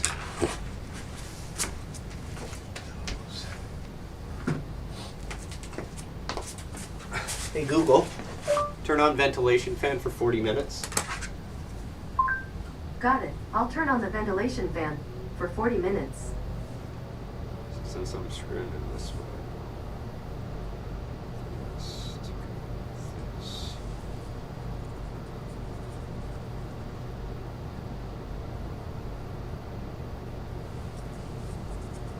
Messed up here already.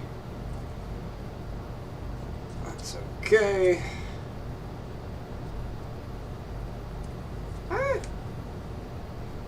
Plumbing tape is like some of the hardest stuff to work with. In my personal opinion, it's just so loosey-goosey. It just does what it wants.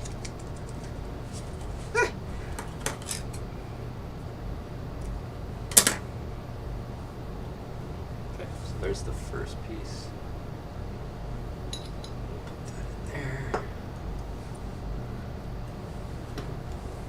Oh, then we'll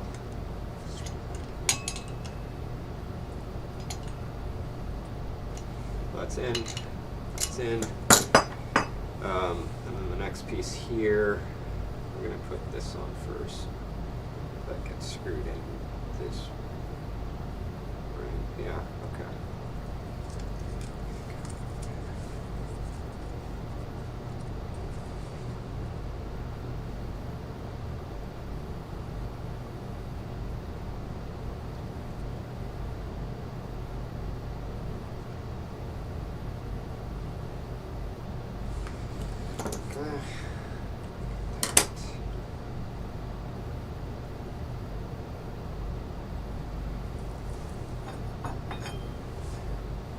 Okay, this cooled down a lot, so we're just gonna pop them right in.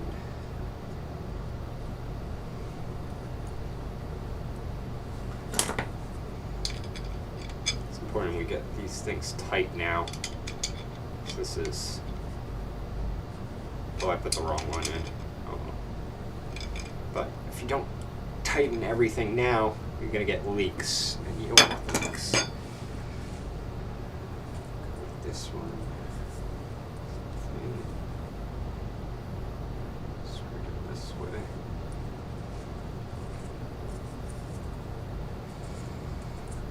Oh, it's getting screwed in this way, so then it's like, oh Lord.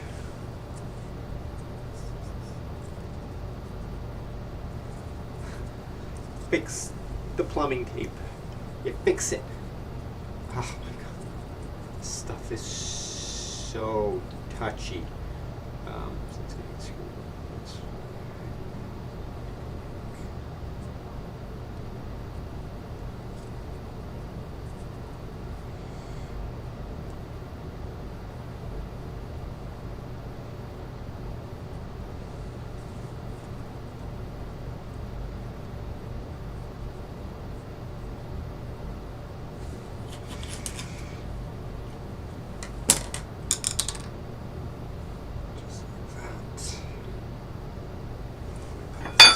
This side here.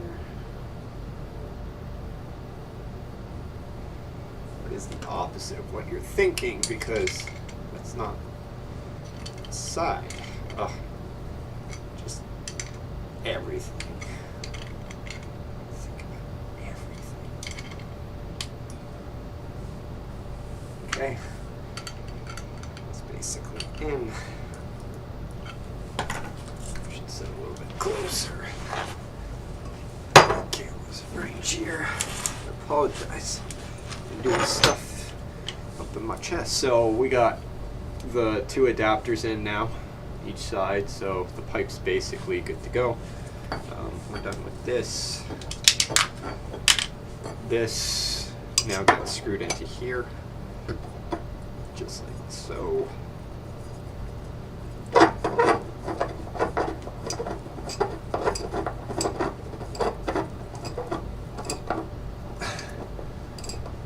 And I'm not planning on taking this out again, so I'm just gonna like really reef it down, just so we got no leaks. And that's it. Oh, maybe I should. There, cool. Now everything's parallel. Just like that. Look at that. Nozzle number 1. And if we put all this stuff away, and grab our segments again.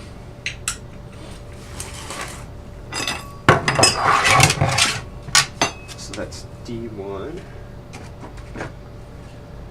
E1, F12, D2, E2.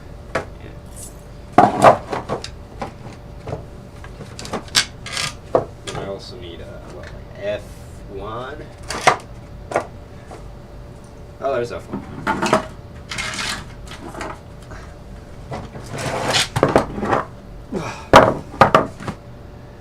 F1 was printed the wrong way. Oh well. This means more work. That is alright. Oh fuck. Can we get this on the other side?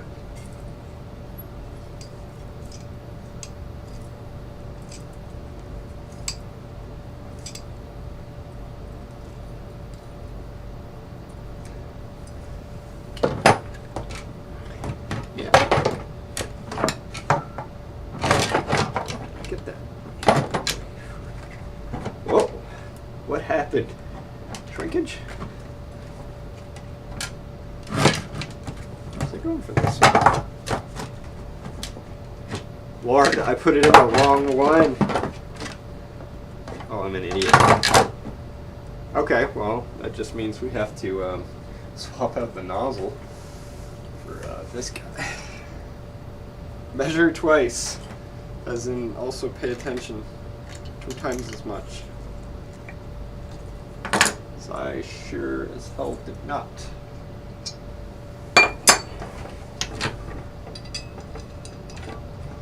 Okay, so instead of the big one, we're doing the little one.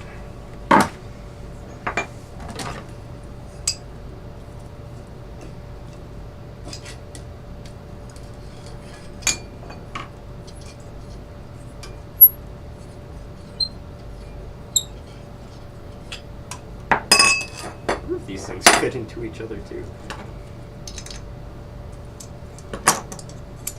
These are different brands of nozzle. They should work.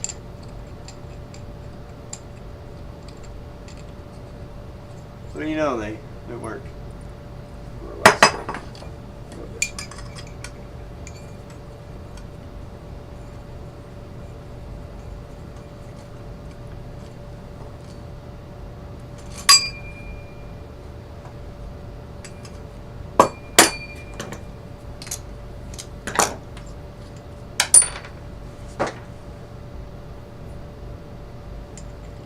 Nozzle's a lot smaller than that nozzle. I should probably try to get this off.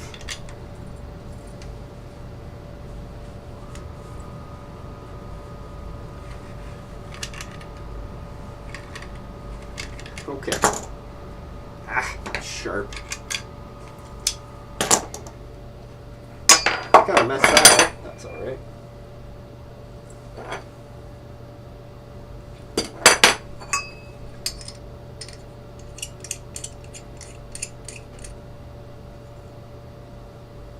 No, wait, just goes in here. That's the bigger nozzle, right? Just double check. Yeah, that's the bigger nozzle.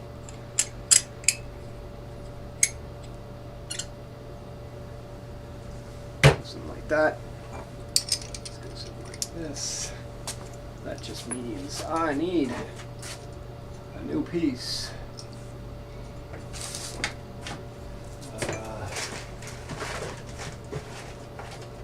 Here, one of these guys. Because we're doing this one instead of that one. That's why I had to cut the pipe so many times. I measured for one and then did the other by accident. Learn from your mistakes. Won't be doing that again. That's for sure. Okay. So we're just gonna do this really quick.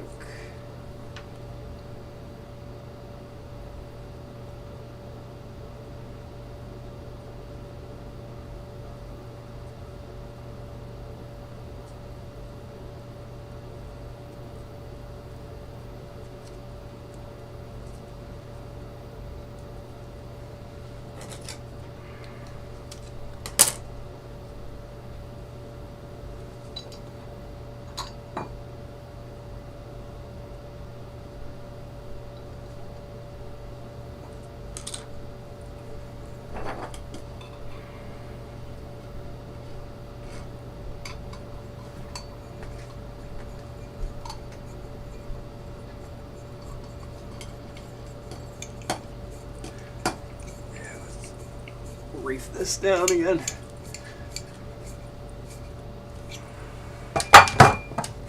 Just like that. That actually fits really nice.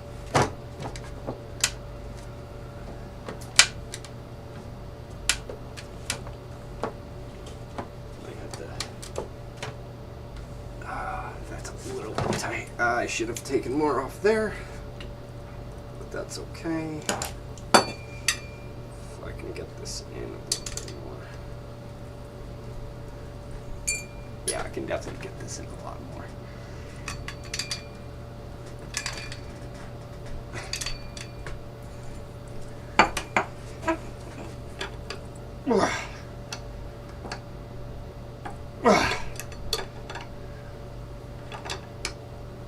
Really engage those threads, you know?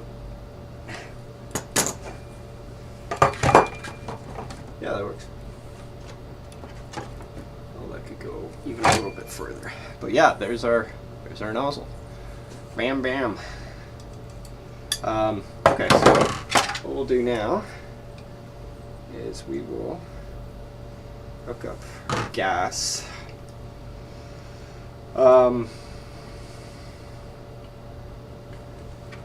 probably just grab some insulation really quick. Oh, my knees.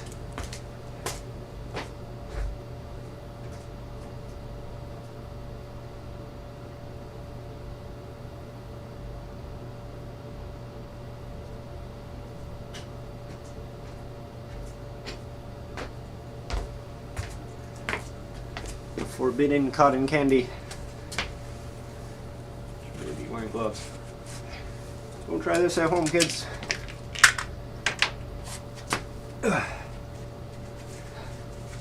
Okay.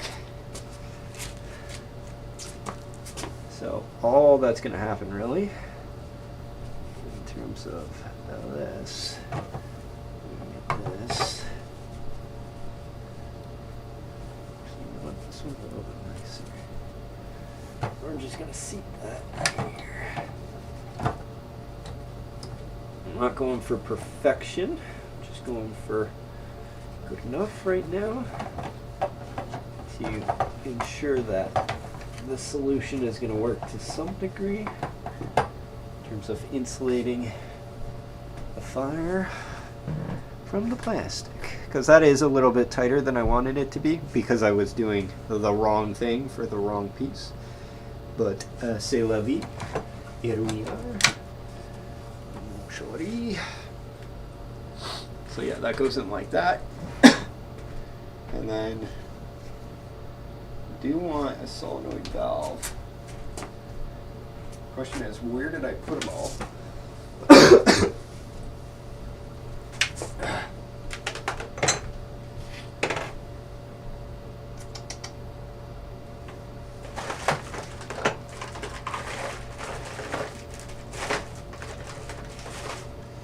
Found it.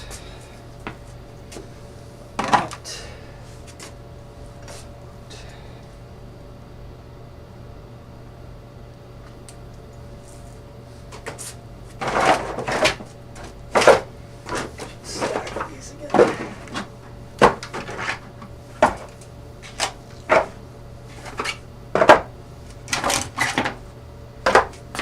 Here's another one.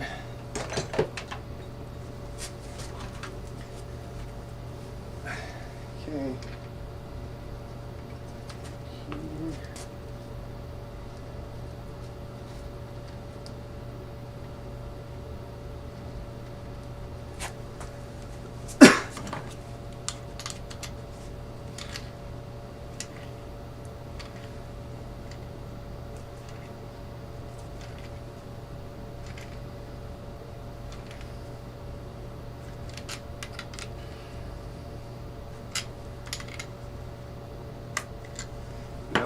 Okay, so there's the valve. In is this way. That.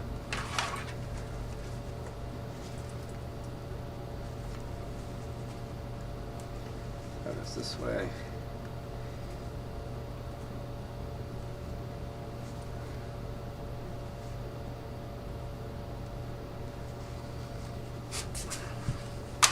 Like that.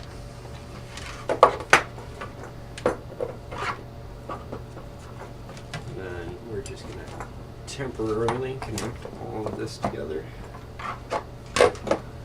Like so. Bring this a little bit further back so that we don't set anything on fire, especially not live stream. Wired. Okay. Also, is my soldering iron here? Cool. Oh boy. Okay. So I just need to connect the power supply.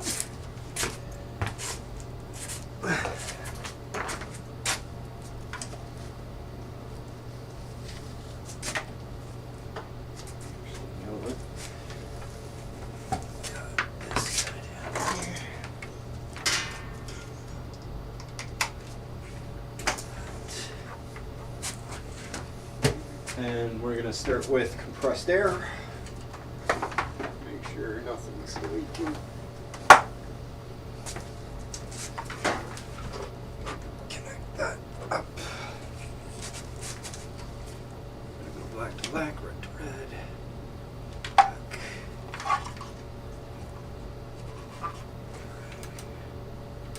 Okay.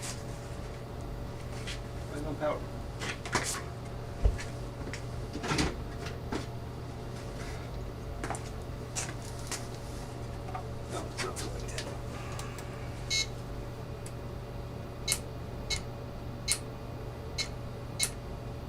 Okay, that works.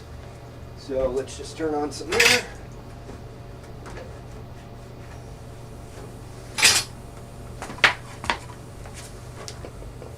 that's leaking there.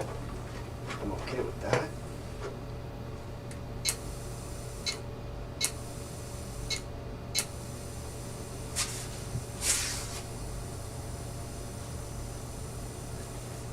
Okay.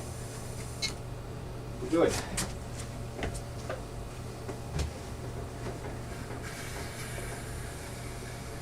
Purge the line. Good. Okay. So we'll do gas now. So grab the propane.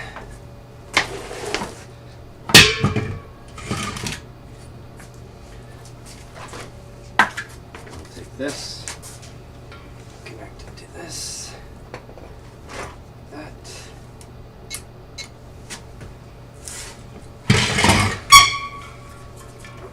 way.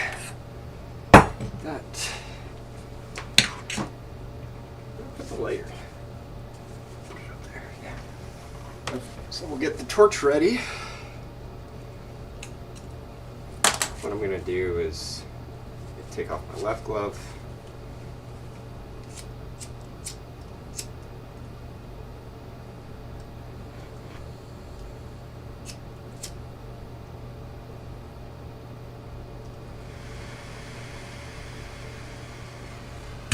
So I'll hook up the taser later probably.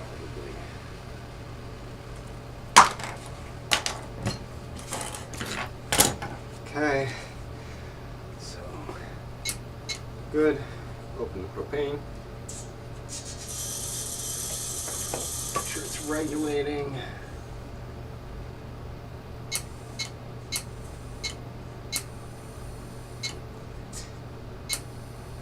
Okay.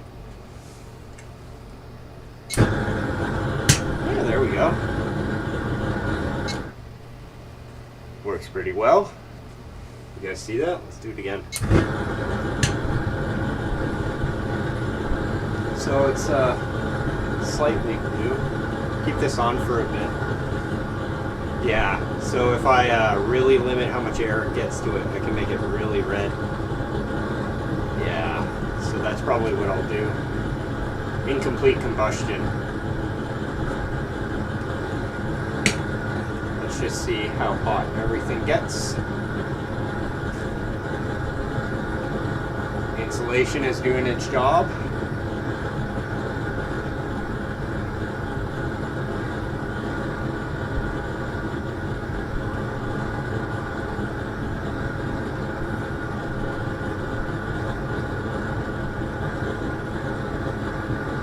Nozzle's getting a little bit warm, but that's okay. Whew.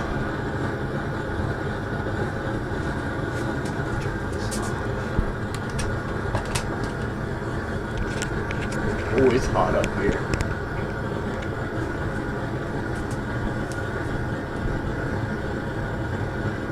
Okay, and then I'm going to kill this. The regulator just, yeah, it just takes it, right?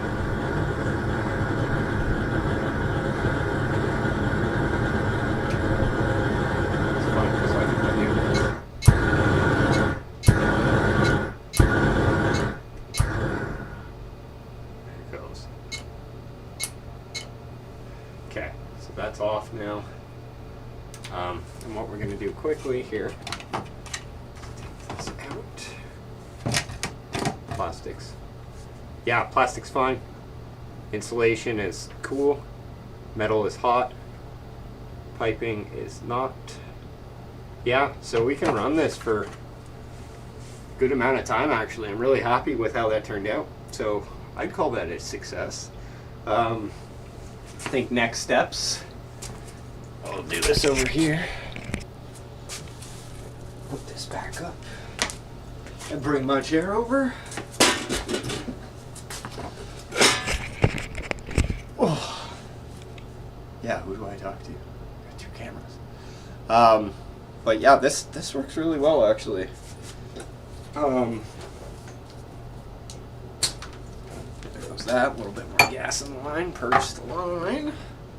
But yeah, this whole assembly works fairly well.